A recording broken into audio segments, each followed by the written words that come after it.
Hi, everybody. Welcome to Sally Talk. Thanks for joining. We are living our best lives here at Sally Talk. Here we have all my guests that I have on are always reinventing themselves or up to new projects or overcoming adversity or you name it. And what a time we're living in now. So we're living in a time where a lot of people are rethinking their choices and rethinking where their trajectory is headed and taking over maybe new projects or maybe thinking, since they're out of work, their job is non-essential and maybe they want to figure out how to have a job that is essential. Who knows? But we're going to talk about that. So I have a great guest today. And but before I get to my guest, I'm going to give a little shout out to my sponsor, which is me. For 40 years, Arbonne International has cared about your health and making sure that we provide products that are good for you, that don't have harmful ingredients. And in this time, we're fine. We are sending out a lot of protein shakes to a lot of people. They're all getting stocked up and they're all making sure that they have enough to tide themselves over. Our delivery is through UPS, so you get it in a couple of days. Everything is vegan. It's good for you. It's a lot cheaper when you think about it than that smoothie you would get out and about. So if you're interested and you want to look into it, you can contact me at sallyholida.arbonne.com. That's sallyholida.arbonne.com, or you can send me a message through any of my social media, Sally Holida and also Sally Talk. So thanks so much for supporting, and we will get through this together. All right. So my guest is the wonderful writer, comedian, and story consultant, friend of the show, Stacy Dymalski. She's back. Thank you for coming. Back. She's back. She's via Skype. You are via Skype. Everything is Skype and Zoom and Facebook Live and FaceTime on your phone. It's that kind of world now. I know. And all the people that were fighting it, now they have to do it. It's pretty wild. It is. Well, we were on, you were there too yesterday. We were on the WIN meeting, and there were it was pretty crowded, for a network meeting, a business meeting. And there were some people there with challenges with the technology that I was thinking, okay. It's kind of like the evolution. You're going to get left behind. Those of you who cannot learn to walk upright, you are going to be evolved out of the picture here pretty quickly. Yeah. And they may not even care. They may be like, yeah, I'm done. I'm out. I'm just going to stick with my pencil and paper and my dial-up internet. Yeah. I know. Well, and then that's the thing. I threw a curveball. We were talking about finances, and people were saying, "Oh, I'm on a fixed income. I'm okay." And then I went, "Well, I heard the inflation might go up," and then it was dead silence. Oh yeah, way to pee in the punch bowl there, Sally. That's what I do. That's my job. I can't help myself. I'm not kidding you. I can't help myself. I always have to do that. Somebody will say something and I'll go, well, I read an article. That's kind of the job of the comedian, is to bring the underbelly of the situation to light and then make fun of it and hope people forgive you for it. If they laugh, all right, I live another day. Okay, good. I live another day. I know, it became a joke for me. I go, hey, what about that inflation? Isn't that going to affect your fixed income? And the dead silence. And then I went, oh, that was funny. I hear we're heading for the recession of the centuries. So how's that going to work with your fixed income? Yeah. I think you need to still be with us. I think you still need to figure this out. Your head still needs to be in the game, mister.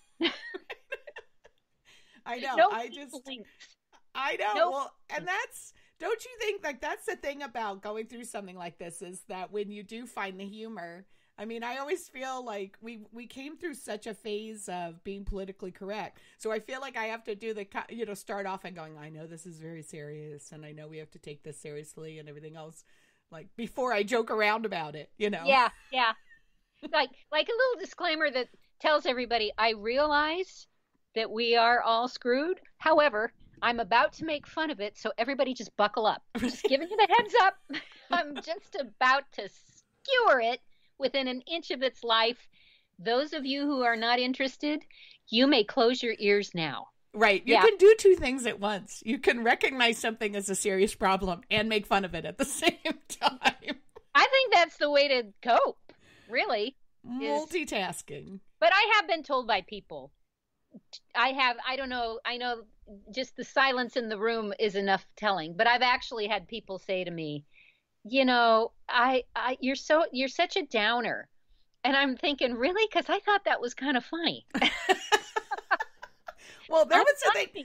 My brother and I had a joke running when I used to work in Manhattan. I used to work in Manhattan. He worked in New Jersey. And we had a running thing where we would call each other with the first joke after a tragedy. Like, as a competition. Like after the Achille Lauro, I remember, was when the terrorists took over this luxury liner and they threw this guy off the side who was in a wheelchair, and it was this horrific thing. Oh, God, and yeah. I was working at work in New York, and I heard what was his last words, and it was like, "Don't worry about me. I'll just be, you don't have to worry about me. I'll be feeding the fish or something." And I went, "Oh," and I called my brother, and I won. I won the Achille Lauro joke contest. Yes, and there is absolute victory in that, isn't there? Mm-hmm. Especially with a sibling. And your brother's funny too. Yeah. Or at least you both think each other's funny. Right, but I'm just saying, like, that's the thing about that was a New York thing. So it wasn't, people go, "Oh, too soon." In New York, it's never too soon. It's like you're the victor if it's too soon. No. In New York, they do not even wait till the body is cold. It's just like, it's, oh, I see it. It's time. And there will be somebody who laughs. Yes. For sure. Yes. Even Cuomo's been doing, what did Cuomo? Yeah, I noticed. Cuomo was making fun of the nasal swab. They said that they'll have a shorter nasal swab. And he goes, there's a new test for the shorter nasal swab. And of course, that one, won't be for me because he has a big nose, I guess. I don't know. It was really funny. And everyone in the room was like, Do we laugh? Was that supposed to be funny? Yeah, not laughing because, he's a good old New Yorker. So you had a birthday. You had a birthday during this pandemic. I did. Happy birthday. Thank you. It was a week ago today. So it was a week to the day after LA officially formally shut down. And it was on the same day that a lot of other cities in the country shut down. So my day, my birthday marked the day of the last, for me, what I did on my birthday, I live in the Hollywood Hills. So my son, who lives in the neighborhood as well, my grown son, he and I went for a hike around Lake Hollywood. And there were a few people up there, but not bad. Well, then the very next day, LA closed. They closed that same trail. They closed Griffith Park. They closed. And in the week of my birthday, I actually did hike up to the Hollywood sign. I went over to Griffith Park and walked around. And then on my actual birthday, I hiked up to Lake Hollywood. And I'm glad I did all that because the next day, Saturday, after my birthday, they closed everything. So now we're allowed to walk around in our neighborhoods, but we're not allowed to go on any of the off-road trails. And I think what it is they just don't want people congregating. I think people who feel cooped up would meet up, in the park or on these trails, and there'd be more than groups of 2 or 3. There'd be like these groups of 10 or more having a party. Yeah. That's what happened at the beach, and they closed the beaches a lot sooner. So then everybody moved up to the hills, and then they closed that. So, yes, I had a birthday. I celebrated by making brownies, sticking some candles in them, singing to myself, I refuse to let it be awful. I'm really going to stick a pin in my birthday and celebrate properly. I was planning on going down to San Diego that weekend, and of course that did not happen. And so, I'm just whenever we're done with this, I'm just going to plan something else, or maybe go back down to San Diego. I don't know, but I am definitely not going to just let this birthday pass. It wasn't a milestone birthday, but still, it is a milestone, and it's the first birthday I've had in a pandemic. That's a milestone. So, and I guess, a lot of us are going to have that. Mine's May 5th, so we'll see what happens there. Yeah. I'm watching these, these people with kids, and the kids that had, one of my friends had Laker tickets for her son, and all of it was canceled. And, you see these stories, but, the kids are going to have to learn, just like we as older. When you said milestone birthday, it's like, it's really true. If it's not on a 5 or a 0, you're like, happy birthday, Yeah. It's like, it's not like I'm not happy that that's my birthday, but if it's, this one's for me is 57, so 57 number. Yeah, I know what you mean. Well, I think it's tough where I'm so happy. I have kids, but they're in their 20s. They're grown and they don't live with me. And I feel bad for people who have kids like 7 and 10 or 8 and 12 or whatever. It's like, okay, Mom, what do we do now? And it was bad enough when they were little and you had things to do, or you could go, and they'd be coming out their rooms on a Saturday going, I'm bored. I just can't even imagine like week after week of that. I know they're supposed to be doing online school, but I don't know how that's all panning out. But I'm just so thankful I do not have little kids right now, having to figure out how to keep them occupied and happy, and just not wanting me to, stick an ice pick in my ear.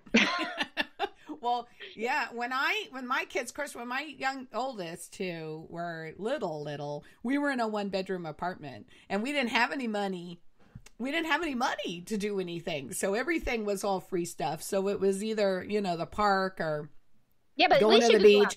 Yeah. So now you can't go to the playground, and you can't go to the beach. So that's hard. But we had all sorts of stuff that we did, in that apartment. And it was funny because I was going through stuff, and I found old pictures of the way that was. It was literally like a daycare center or whatever, like a preschool. Yeah, a lot of plastic sitting around your house. I had the playpen that held the things, and then I had all the toys, and then we had the Thomas the Tank Engine kind of, but the only toys we would leave out was the Thomas the Tank Engine train tracks. Those are the only things that got to be left out. Everything else had to be put away. But we used to clean up. I used to have the kids. I was telling somebody recently, because they were saying, "Oh gosh, the mess," And I go, "Well, we used to clean up to the Pulp Fiction cleanup music." That ding ding ding ding ding ding ding ding ding ding. And I never told them. It happened to be on, and they were dancing to it, and they were little, and I went, "Cleanup music, let's clean up." And that became our cleanup music. And then my son goes to college, and he calls or texts me, and he goes, "Was our cleanup music from Pulp Fiction?" I went, "Oh, yeah." We kind of had a similar thing. I'm so happy to hear that, because I had a similar song that I would put on when I wanted to get things moving like that. And it was the Time Warp from Rocky Horror Picture Show. So let's do the Time Warp. Nice, upbeat, spunky tune, and the same sort of thing. Years later, one of them sees Rocky Horror Picture Show. Yeah, I think it was in college. And they're like, wait a minute. I thought that's not a nursery rhyme. Oh God, no. Did you listen to the words, son? No, it is not a nursery rhyme. Yeah, that's the recommendation I have for parents, is to start setting up jokes now that will pay off in 20 years.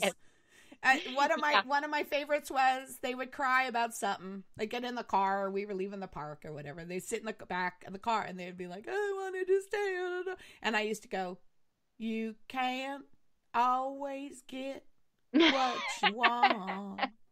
And they go, "Oh no, here she goes." And I go, "You can't always get." And I would just, And then later on, because my kids are big music lovers, which I know yours are, and yours are musicians, but my kids would be like, those are Rolling Stones. Like, all of it started unfolding, all these crazy songs and things that I would sing to them. They would start realizing where that was all coming from. It was hilarious. That you got to watch it when you do that kind of stuff in public when your kids are little, because I have a funny story where my dad and stepmom live in the British Virgin Islands, and so when the kids were little, we used to go visit them every summer and stay for like at least a month. So you do change planes in the Puerto Rico airport, and a lot of times you're going to have to sit there for hours. And when the kids are like 5 and 8, it's painful. So one time we're doing this, and they are about 5 and 8, and Quinn is sitting next to me, and the older one, Derek, is helping my ex-husband's George put bags on a carousel or something. And Quinn's like, I want to help. And I go, no, you just sit there. They got it handled. And he goes, why does Derek get to do, he just kept going on and on about, why does Derek get to do and I finally look at him and I go, oh, for God's sakes, because we like him best. And my kids know my weird sense of humor. And he just kind of looked at me like, you're so stupid. But there was this lady sitting on the other side of Quinn, this little Haitian woman who you could tell like children were her life, this grandma looking. And she leans forward and she looks at me with this weird look like, how can you say that? And I just look back at her and I go, well, we do. And that was the end of it. So you gotta, even if your kids will take it, you gotta be careful about that stuff when you're in public, because I forget that the rest of the world does not have my acerbic sense of humor and the darkness that lies beneath it. So, which I proudly passed on to my 2 children. Yes. They can dish it with the best, especially the younger one. Yes. Yeah. Well, my son teases me. I never was a big, I used to kid him a different way, but one time Jeff was climbing on something and his pants started coming down, and I said, I see London. I never talk like this. I see London, I see France, I see Jeff's underpants. And he was like, stared at me and he goes, why did you say that? Oh, so now that's a big family joke about Jeff always says that part of that he's still recovering from that, and that was, but it really threw him, because I never really kidded like that with them before. And I was just kind of, but that's the thing. And that's where I really feel for parents now, because when you're on that day-to-day stuff, you can control things pretty well when you've got everything all compartmentalized. You got school, and then you take them to school, and then you get them home, and then you come home from work or whatever, and you got it all compartmentalized. But when you're day-to-day together, and the things like slip out, and you say stuff that might be like out of it. Yeah. Well, I don't have the cleanest of language. Well, let's just leave it at that. And I spent like the first 10 years of their lives really trying to hold it down, keep it buttoned up at home, around them. And then after that, I don't know, I let loose one day. They were like 9 and 12, and I was like, all right, that's it. I told them, I explained to them at that point what a double standard is, and that I can say these things and you can't, and it's just part of my book. And they, they accepted it.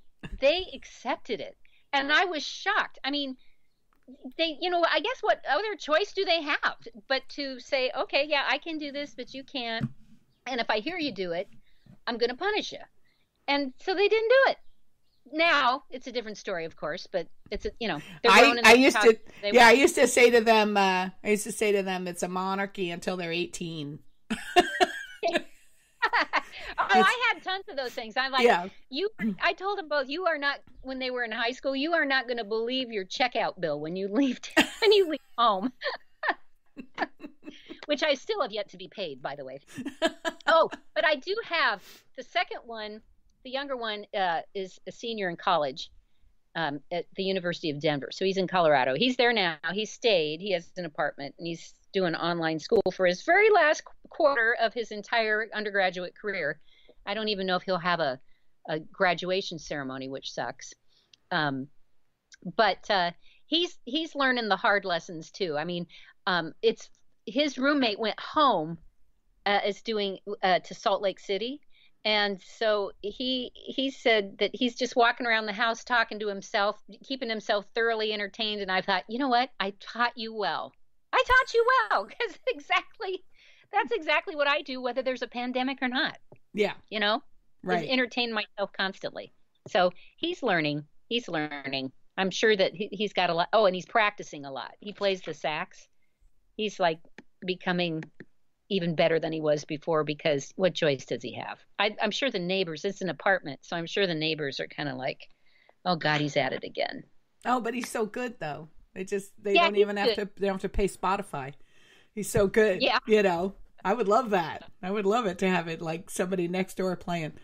Yeah. So, well, the one thing I was gonna mention is that you have a great book called Confessions of a Band Geek Mom. So you tell all sorts of stories. Oh, yes, because you write books. And so, but we'll talk about that. You have a great program for people, because now is the time for people to kind of like, if they're thinking about like writing the novel. I was thinking about it too. I went on to my Microsoft Word and I was like, oh, I can dictate, because I'm not a writer, but I'm a storyteller. So I was like, oh, I could just talk into the Microsoft Word and dictate into it, you know? And I think people can do that too. That's like an option. But, you know, I think everybody's got that story in them. And this is a good time. You can either drink wine, eat brownies, right? And write, or you can do it all at the same time if you want. Yeah, you can write. You could drink and write. There have been a lot of people who have done that. Right? Hemingway comes to mind, and it didn't hurt him. Well, it did in the long run, but it didn't hurt his writing.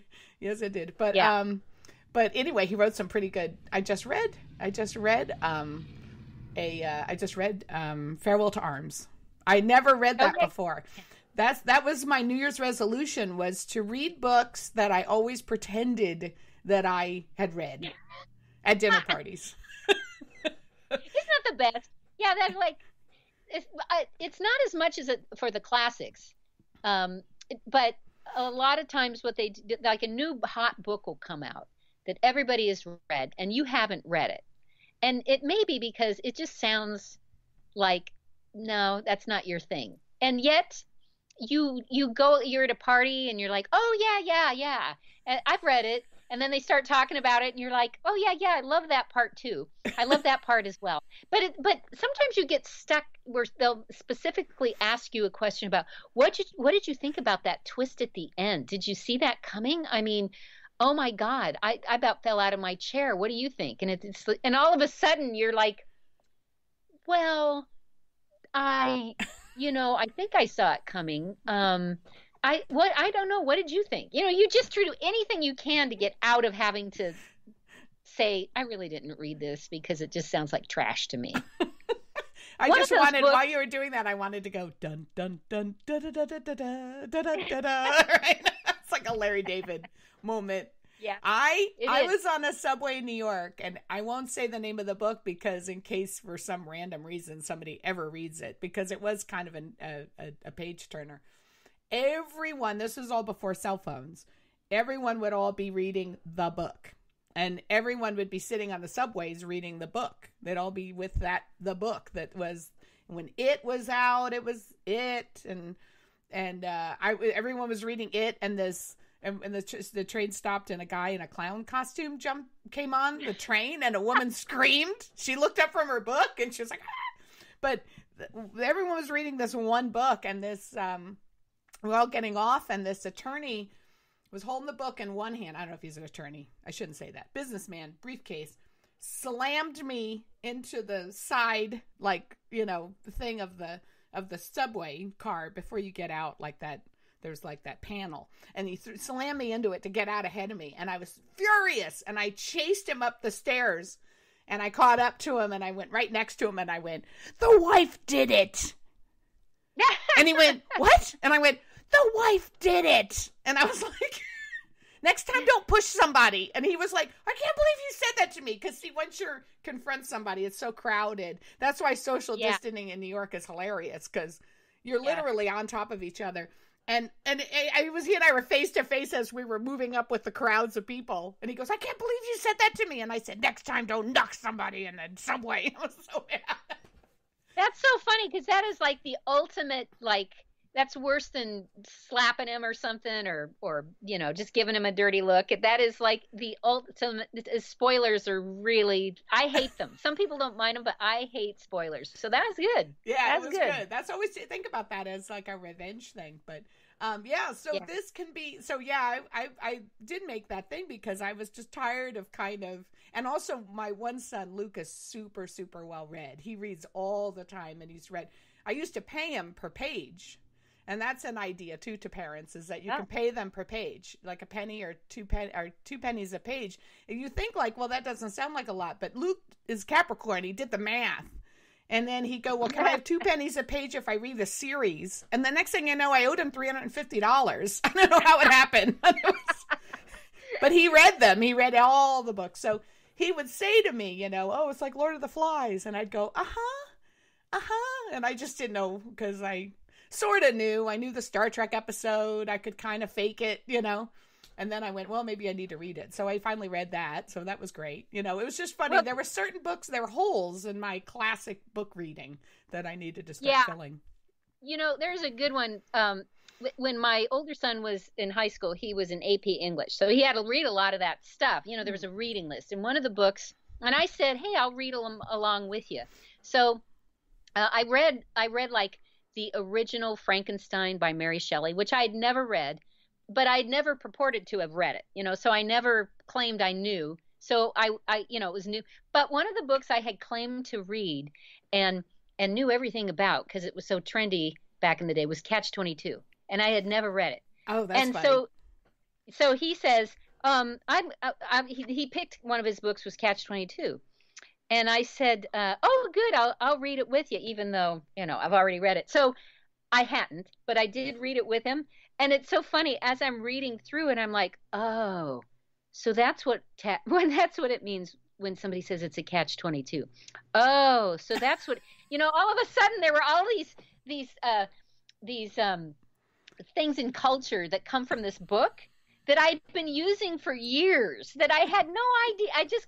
I was using them properly, but I didn't know why they meant what they did. Right. And I got to tell you, I'm like 40 years old by the time this happens. And so it's like, I was like, oh, okay.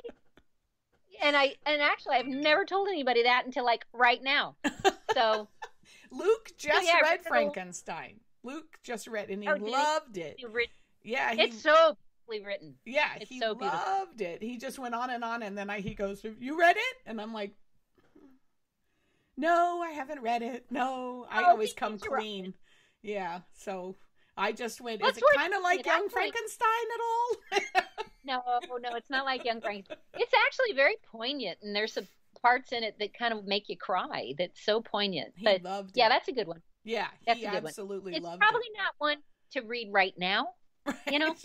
It's about isolation and yes, and being ostracized and all that kind of stuff. So maybe not now, but at some point in your life, it's worth reading for sure. Yeah, that's it. That's what's interesting about now is for Hollywood. Hollywood is shut down in some and certain avenues, but yet everybody is insatiable with their reading, wanting movie titles, wanting. What are you watching? Tiger King. Everything right now is about IP or realism. Like everybody wants intellectual property based on a book or a remake or some sort of reality TV. Everybody wants that, and it's really hard if you're trying to sell an original story. What a lot of screenwriters have done. I'm not a lot, but what has been done and has worked, it takes a long time, is if you got an original story screenplay, is to write it as a book, self-publish it, and then say your screenplay is based on this book. And then all of a sudden people want to read your screenplay. It's kind of weird. Oh, but that's a long way to go. I mean, you know what it takes to write a book and get it published.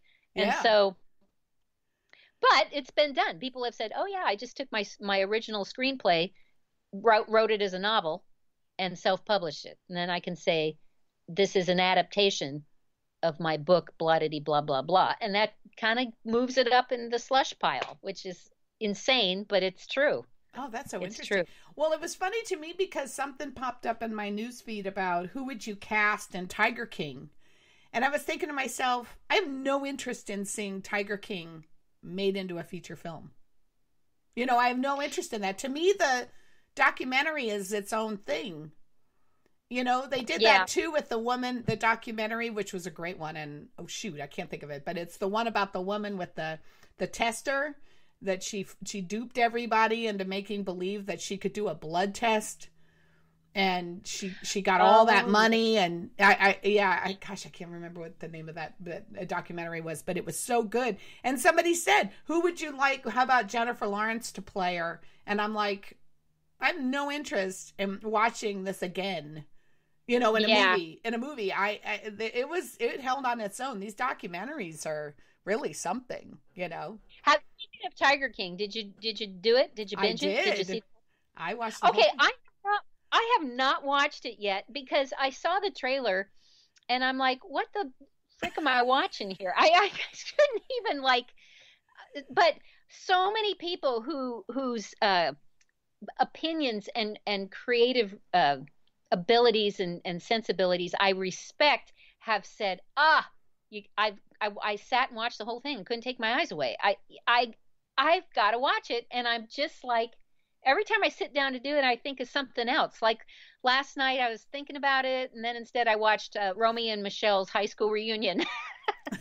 So I'm like, I don't know. I want to do it because it's part of pop culture right now. No, you got to now, because you have to now from a cultural reference. When I was doing improv, I was doing a scene for an audience, and I just didn't watch Murphy Brown. You know, because I can be that way. I can be I'm not saying you are, but I'm just saying I can be stubborn, where if something is really popular, I just won't watch it because I don't have to follow the sheep. You know, I was there for a while, where I just didn't do what everyone was doing.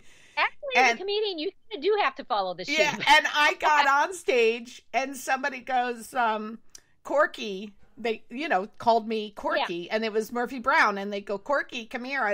And I didn't know Murphy Brown. I just knew what my mother had told me on the phone about it.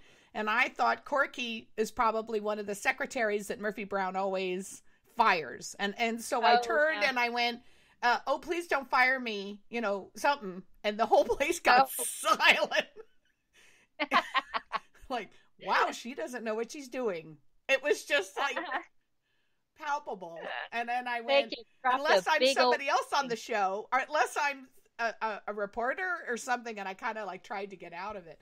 But so yes, you have to watch Tiger King now just for the cultural reference of it. It is hilarious. It's wild. It's really, really great and fun, and then it goes dark. So it's not, when you're done with it, you're kind of like, ugh, like you ate, when you feel like after you've eaten a lot, and then you're like, ugh, Then you kind of regret you ate that much. Yeah. But it to talk about, there's a whole world going on that you don't know about. There's a great line in the movie Diner where the girl's riding the horse, and she says to Mickey, she's beautiful, and she's riding the horse, and he goes, what's your name? And she goes, Jane Chisholm, as in the Chisholm Trail. And then she rides off, and he goes, what Chisholm Trail? And Kevin Bacon goes, do you ever wonder there's something going on we don't know about? There's a whole world out there. That's Tiger King. You just sit there and you go, I have no idea, that this was going on, and it's quite frightening. Yeah, well, all my screenwriter friends say, if we had ever written an original feature or original series like this, they'd never buy it because it's just too far-fetched. Nobody would be able to relate to it. But the fact that it's real, it's more like, it's kind of like what I said when I was watching the trailer. I'm thinking, what am I looking at here? It's like, because the trailer is even more obtuse than, it's just showing you he's got multiple wives, and there's tigers involved, and then there's this nemesis big woman, and and it's just all quick jump cuts, and I'm like, what? I'm lost already, and we're only 5 seconds into the trailer. So it is a tease, It's just that I've got to like psych myself up You for got to it, do I it. guess. I'm going to do it. You got it's it. on my agenda for this weekend. Okay. Yes. I'm really proud of myself because Liz is the one, because Liz, who was my guest last week, but Liz is always the one that says to me, oh, this is the new one you ought to watch. And I'm like, why is she's so finger on the pulse when it comes to what to watch? Because she will literally on a walk will say to me, oh, you have to watch the Aaron Hernandez, or she'll say, oh, you have to watch this. And I'll go, really? And if I don't do it, then a week later, everybody else has watched it, and I don't know what anybody's talking about. So I don't know how she does it. She's just finger on the pulse. So she said it to me, and I literally watched it that day, because I started watching it that day because I was like, I'm not going to be behind the curve this time. and I was like really happy, because then I'm like going around going, hey, have you seen Tiger King yet? I know, because I have people in the industry are like, oh my God, we are going to have to take away your writer card, because you cannot not watch it and be a part of this group. I'm sorry, you just can't, So it's on my agenda for this weekend. Murphy Brown. I had to watch Murphy Brown. I had to catch up. Yeah, I bet you did after that. Oh, yeah. I bet you did after that. Yeah, it's really funny. You can get away with old stuff, but the current stuff that's happening right now. And my kids get mad at me because even when they were little, I just wasn't a trend follower. And then they would be kind of like out of the loop. Jeff still teases me. My oldest still teases me about how I didn't show them all the Disney movies. But but first of all, they were princesses, and my kids just weren't interested. They're boys, and they were interested in Star Wars. But then also, too, we didn't have the money. I had 4 sons. I had 4 boys, and I was like to pick and choose what movies I'd go to. It was $80. Oh, God, yeah. Taking that many kids to the movies. Yeah, I took them all to see the Star Wars, not the last one, but the one before. Mm-hmm. And we went, The Last Jedi, I guess it was, or whatever it's called. And we went out to dinner after, and I had 2 people who are old enough to drink. I have 2 sons that are old enough to drink, so we all went out. And I went, hey, get a beer. And we were all getting beers, and we're talking about the movie. And then the bill came, and I was like, Merry Christmas, guys. Because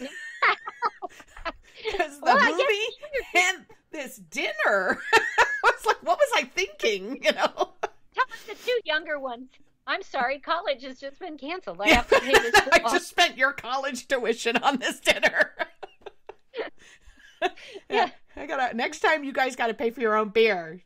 Gosh darn it. I know. Yeah, it is. Yeah, it's expensive for sure. And that's one of the very small, but side benefits of this quarantine is whenever I would log into my bank account and check it, I always was in the habit of, all right, it's going to be less than I think, or it's going to be less than I think.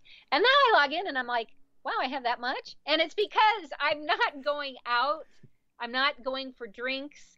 I'm not like getting cash out, so I have cash instead of have to use my credit card because I have nowhere to go. The only thing really I have been paying for is groceries, and I don't even want to go to the grocery store anymore. So, dinner will roll around. I'm like, okay, let's see, what do I got? I got this macaroni that's been in here for 2 years. That looks pretty good, and I can mix that with a little bit of butter and this moldy Parmesan. Yeah, okay, good. I'm good. Yeah, I'm gonna have that. And, or I'm not that hungry. I'm good. Or I have a little bit of something, and I'm not that hungry. Yeah. Yeah. I know it's true about saving the money. Go ahead. Oh yeah, I'm just hardly spending any money at all. I mean, I'm just not. There's nothing to spend it on. Same with gas. I'm not going anywhere in my car. My car's a hybrid anyway, so it doesn't use gas much. But now, every time I go into I filled up right before all this happened. And every time I've only gone to the grocery store a few times, but I get in and it's still full. It's still on full. So I'm all set for the zombie apocalypse. I can get the heck out of here really fast because I got a full tank of gas. Yeah, I know. This is it's going to be wild. There is an economy that's the thing when they talk about the economy being shut down. I mean, it is, and in a lot of ways, and a lot of people are out of work, and it's really going to hit. It's really going to hurt the restaurants, all that. We all know that. But there's a sub economy that's going on underneath. A lot of people they're not spending their money, and they're ready to spend it. I know with me, like I was telling you, my My business is fine because everybody like all of a sudden was stocking up because all of a sudden I realized I sell food online. Oh, that's a good thing, you know. Yeah. But I think even Hollywood, like you were saying, like we were talking about storytelling. You know, storytelling is still a huge. It will always be a huge industry. And what's the one thing that everybody went to? It's like Netflix. They all went to, what should I be watching? You know, what should I be? You know, what book should I be listening to on Audible? What should I be, you know, and it's all the storytelling. So, you know, the people telling their own story, it's like while you have this downtime, it's the time, you know, if you've been thinking about it, right? Yeah, it's the time. And actually my manager has had requests from production companies to read some of my stuff. So because they're not out working on projects right now, new or existing projects. Everything's been put on hold because, you know, until they figure out a way to film without being in a room together, it's just not going to happen. So they're using this time for development. So I've had a couple of projects that one of them was just such a quirky. My manager had not even read it. It's a screenplay I wrote a long time ago, and I do have it out there in a couple of places, but you like a not message boards, but just screenplay places. And I guess a couple of these places found it and contacted my manager and said, yeah, we'd like to read this. Can you send it over? So there is a little bit of movement going that way. But even if they loved it and said, yes, we have to do this, we're going to do it. It's like, okay, put it in the queue, because they can't just jump out and go do it right now. So yeah, storytelling is, I think that what's going to happen is it's going to have to change, and a lot more of what's been going on with, you know, Facebook Live, and a lot of that looks rudimentary and not yet perfected, but I don't think it matters, because I've watched some Facebook Lives of people who just get on and tell a story or talk about their day, and it's really entertaining. I mean, it's like that is, I have one friend, Wendy Lieberman, you know. Oh, her. I was just going to say, yeah, Wendy Lieberman. Yeah, she's been going on every day, the famous comedian who she's a comedian. I actually love the fact that I know her. I'm very happy about that, that I've known her for a long time. Yeah. Yeah, she's a big deal and the real deal. I am addicted to her daily Instagram posts. And in fact, she wished me a happy birthday, and I wrote back and I said, yeah, thanks. Keep up those Instagram posts, because I really have been enjoying watching you get on every day. And she just talks about, I mean, you can tell it's a hybrid of her stand-up, and it's tough because, and she even said, I think it was her in the beginning of doing those, she goes, this is so weird doing this with no laughter. You know, there's nobody laughing and giving you that. But she's found her groove and she's kept going.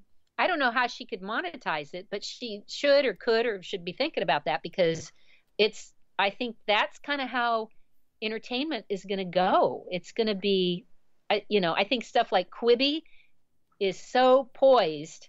They didn't realize how they were just lined up perfectly for this kind of thing. You know what Quibi is? No, I don't. I was just going to say, what's Quibi? Quibi was started by Jeffrey Katzenberg, and it's a network that does series shows, and each show is only like 1 to 3 minutes. You know, so an entire series of, you know, 10 episodes may only be at the most 100 minutes, but they're chopped up and given to you in these little 2 to 3 minute increments. But they are developed and scripted for that format. And they announced it mid last year, and I think it launched late last year or maybe early this year. And then boom, we do all this. So it's out there and it's brand new, and their content is almost all like homegrown, you know, stuff that you didn't have to have a cast of thousands in order to create it. It's just some guy in his bedroom, you know, or in his backyard.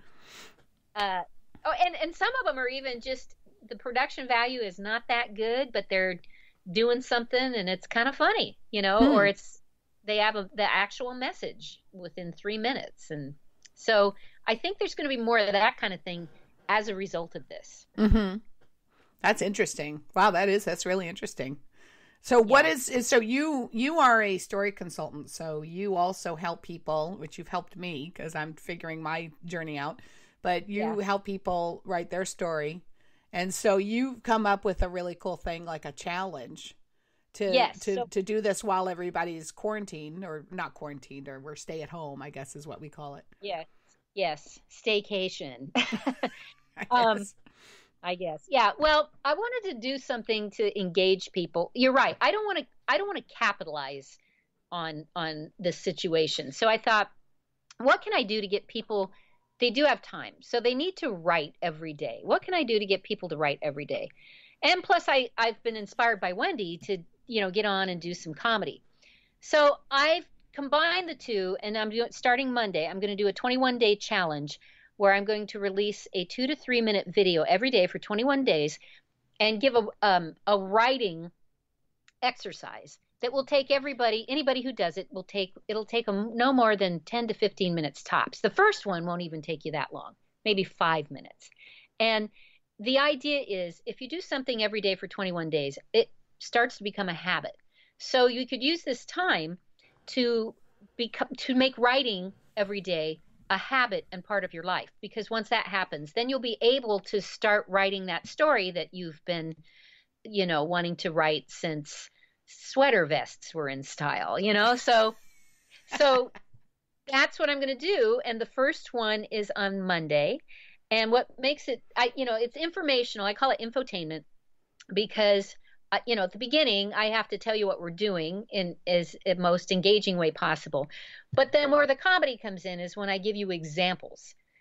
So I give you really what I think are funny, over-the-top examples of what you can do to fulfill that exercise. And except for the first one, you're literally just going to set a timer for 10 minutes and later on in the series, 15 minutes, and write, given a prompt I'm going to give you for that amount of time. If you want to keep going, you can, but if not, then you just stop and you're like, okay, I did my writing today. So it's almost like exercise. And it's a little bit different from the NaNoWriMo, which is National Writers Month. They usually do it in November, but they're doing it now too. It's different from that because you don't have to share it with anybody if you don't want to. You can. I have my closed Facebook page, the Offbeat Authors Guild, and if you're a member of that, which all you have to do to become a member is just ask to join. I just got to make sure you're not going to promote your sunglasses or whatever you're selling on there. It's just for writers who want to support other writers. And you can post what you write on there and get feedback from the other writers. And it's closed. I only have about 150 people out on there. So it's closed, so you don't have to worry about the world seeing it if you're comfortable sharing it with just a few writers. So you could get feedback that way. But I just wanted to do something, even if you didn't do the exercises and you just watch the video, it'd be funny. But I'm hoping the humor inspires people to actually pick up a pencil or open a document in Word and write something every day, even if it's just one sentence. Do something every day that is a little bit of creative writing outside, because we write every day. We do emails, we do grocery lists, we do that stuff. But this is not that. This is going to be, I'm going to give you a prompt that the later ones are real like real thinkers about what would you do in this like rock and a hard place situation. I don't want to tell you because I don't want to give any of them away. Right. But they, even if you don't do the exercise, you'll walk away thinking, what would I do in that situation? So I'm hoping it inspires people. And then of course, like I said, I'll give like these ridiculously over the top funny examples, most of which are true from my life or somebody I know, and which is where the humor comes from. So anyway, that starts on Monday. It's called the 21-Day Writing Challenge. And I do have a soundtrack to it that my sons wrote and recorded, which the song that plays underneath the whole thing is really cool. And they're going to write more music. They'll probably write 7 original songs that will, over the course of this thing, that will be playing, under titles and underneath me talking, because it's not that long. Like I said, 2 to 3 minutes, just the length of a song. Oh, that's so cool. So how do you, if somebody's interested in doing this, how do you access it? You just Right now, I don't want to send out an email every day. That's obnoxious. So right now, it's through my social media. I'm going to post it on my personal Facebook page. I have a couple of business Facebook pages. I'm going to post it on Instagram, my Twitter, and my LinkedIn. And okay. so, it'll start there. Oh, and I do have a monthly newsletter that I send out. And the April one's already out. The May one will come out like the middle of April. So I'll post it in there. And if I get enough interest, then I'll figure out a specific email list just for people who want it. Because I'm not going to blast this email out to everybody on my email list every day. That's a guaranteed way for them to unsubscribe to my email list. So I got to figure, I'll see what kind of interest I get. But right now, it's just for people who follow me on social media. And Okay. so if you're interested, I encourage you to follow me on social media. If you just search on my name on any social media, which is StacyDymalski, I am the only Stacy Dymalski in the world on all social media, so you'll find me. So just find me, and I'll then put the follow links. me. I'll put the links in the content of this episode, and also on my posts. I can put the links. I've been putting down at Stacy Dymalski, all one word, everywhere for social media, and people find me that way because I'm the first and only one to come up. So just connect with me on any one of my social media platforms, and you'll starting Monday morning. I've already got the first few done. Starting Monday morning, they're all written. I just haven't recorded them all yet, but I've recorded enough for next week's. So, Cool. and it'll pop up on my wall. And if you don't see it come across your feed, if you think of it, just go to my wall and you'll see it. Oh, that's great. Oh, that sounds like that's a great project.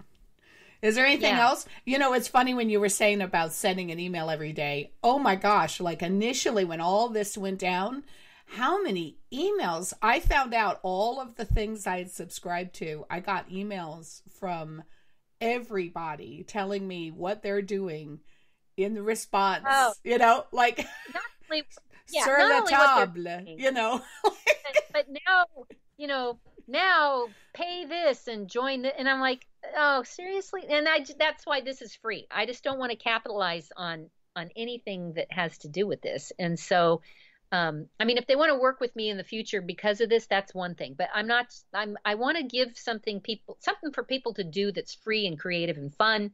Mm-hmm. And I want to try to make them laugh when I present it to them. And that's it. So you're right. I can't get any more emails like I've been getting. They just have been driving me insane. Oh, out of nowhere. And some things that I had even forgotten that I was even on a mailing list, and they're like, and I've been unsubscribing too. Yeah, we at Pendleton are doing everything we can to within the middle of this crisis. And you're like, you're an online clothing store. I don't know what, it's okay. It's all good. But just so many, it was nuts. It really was. It was crazy.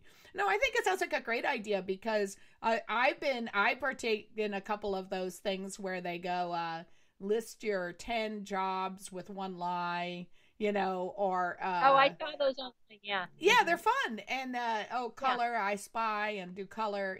Everyone posts a picture of something color. So I have a great one from Tiger King that just makes me laugh so hard. That has blue. So I used that one. Or my favorite one too, I did with red. Somebody had posted a meme of Captain Kirk standing in front of like 8 guys in red shorts. And he says, "Can you guys go out and pick up something for me at the store?" Oh, I haven't seen that one. Anybody with a Trek fan, knows that red shirt means you're not coming back, Yeah. But anyway, so I think it's a great idea because I think it's good for people, I think, to kind of like unlock their creative juices during this. Yeah.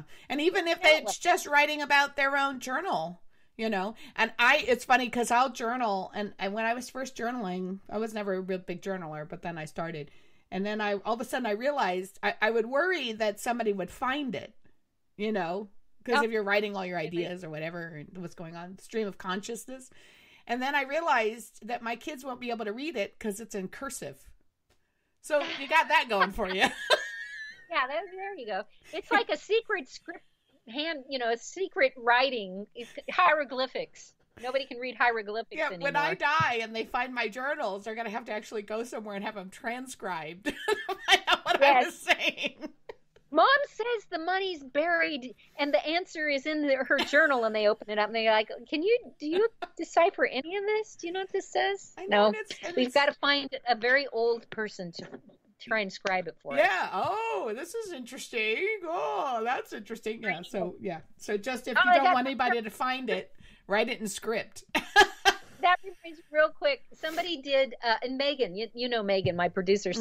So she posted this like a Zoom panel that had all the little thumbnails on it, and it was 3x3. There were 9. So she made a Brady Bunch joke, and I forwarded. I thought, oh, that's funny. So I forwarded it. Somebody wrote a comment that said, I don't get it. And I went and looked at their wall. And their birthday is, like 1991 or something like that. And so it's like, oh, I see why you don't get it. All right. Well, I need to adjust my humor, I guess. It's dramatic how it happens out of nowhere. It's really dramatic. It's just 1 minute everybody gets it. And then the next minute. When I was a little kid, I remember watching a commercial with Bob Hope. And he comes out and he goes, "Hi, I'm Bob Hope." And I remember as a kid thinking to myself, now, why does he have to say his name? Everybody knows who Bob Hope is. Like, why in the world does he have to say his name? And then fast forward to like a year ago, I'm at a Kiwanis meeting, and the head of the Bob Hope Airport is there talking about how they're changing the name to the Hollywood Burbank Airport. And people go, "Why aren't you calling it Bob Hope anymore?" And he said, "Because people don't know who he is." And I just went, wow, like, and there we go. Yeah. Really one of the most famous people in the world. And so all of the young people who think that, no, everyone's going to know who Lady Gaga is, or everybody's going to know who, there's a good chance even they can be famous all the way to the day they die. And still, literally within a short amount of time, they literally can be forgotten. It's really amazing. I know.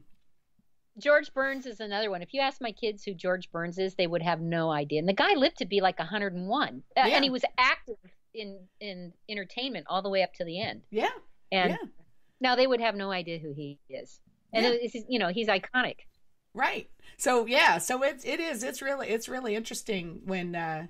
It is really interesting how fast it can happen, how that could turn around and you just don't recognize it. So it'll be interesting. It's going to be interesting. There are a lot of people though that are digging down deep into old, like my son Matt messaged me and he goes, "Did you ever watch the Star Trek with Scott Bakula?"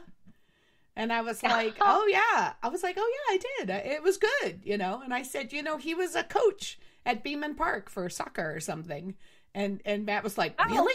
That's the coolest thing." Like that they were probably at Beeman Park when he was a coach, and it was really funny in Studio City. And so he goes something like, I said, he was in a really great show called Quantum Leap. That was it was really famous and it was popular and it was a good show. And Matt goes, "Oh yeah, we've been watching that. We've been watching Quantum Leap." So I thought that was funny, so with everybody all quarantined now, maybe the kids are going to start nosing around in the older, in the older shows. And I said to him, I used to always say about Scott Bakula, he's never, no Daniel Day-Lewis. He was never going to win an Oscar, but any show he's involved in was going to get high ratings because he's just, it's Scott Bakula. He's a likable guy. So anyway, it's just funny. So every once in a while I'll get that and I think that might happen, A lot of people were asking like TCM, going into the old movies. Like if I was going to show some of my kids and I was recommending like Buster Keaton and so Ronald Colman, Prisoner of Zenda is a great movie. And like all these like real old ones, that are fun. Mm-hmm. So I think it's going to be interesting while everybody's nosing around. But I think the book challenge and writing is a great challenge. I think that'll be a fun thing for people to do. So I want to take advantage of it. And you don't even have to be writing a book. You just need to write every day. That's what this is all about. It's like exercise. So I'm going to lead you in exercise writing every day, and it's going to be fun. Yeah, no, it sounds great. All right, well, we're at the hour mark. Isn't that quick? And it goes quick. It just always goes so fast when I'm on this show. Yeah, it was super Believe fun. me, there's some podcasts I've been on and I feel like it's been an hour and I look at it's been 14 minutes. So that's not good. I've been in plays. I've been in theater and done that. Yeah, that's not good when you're like, okay, all right. Well, I hope. Yes. I think I enjoyed it. I hope everybody else did too. So I will post all of Stacy stuff on my page, and thanks everybody for listening. And like I said last week, I read a lot. I go down the rabbit hole a lot with this, and I've been reading a lot of things from doctors and what everybody's doing. And I listen to Cuomo every morning, and I listen to everybody every morning, and I'm very hopeful that we're going to get out this sooner than they're projecting. I think a lot of it is they're just kind of trying to project things to try and make us feel like, that we got to stay home, to kind of scare us to stay home, because if we stay home now, we'll get out sooner. So, but I think there are a lot of really smart people working they're tirelessly, because we need to get out of this, because economically we all need to get out of it. So I'm hopeful. So, just want to leave you with a little hope there, is that I think that we'll be okay. But so stay and enjoy the time with your family and enjoy the time with your children. You're going to look back on this and you're going to remember that this was time where you had really bridged gaps, and your kids are going to really be fond of these memories if you make it that way, they'll be fond of these memories, with being with their family and not running around all the activities. So I think it's a good time. So Stacy, thanks so much for being on the show. Thanks for having me, Sally. Always a pleasure. Be on. I hope I have you on again soon, and look forward to the writing challenge. So take care. All right. Bye. Thanks, everybody.